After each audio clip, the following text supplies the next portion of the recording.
Hello, Mr. Tupasio. Upo pa. Thank you po, attorney. Buti naman. At nagka-oras ka ditong pumunta sa office ko. Opo. Binigyan ko talaga ng oras.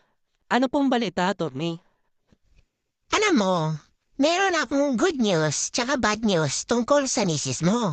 Sige po, unahin mo pong good news. Ang good news, Mr. Tupasio, ayaw na ng asawa mong habulin yung mana mo.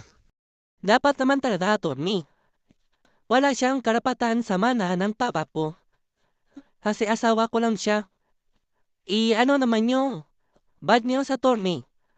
Ang bad news, Mr. Harold, balak naman magpapasal ang papa mo at ng magiging ex-wife mo Ano? kapag naano lang yung kasal nyo.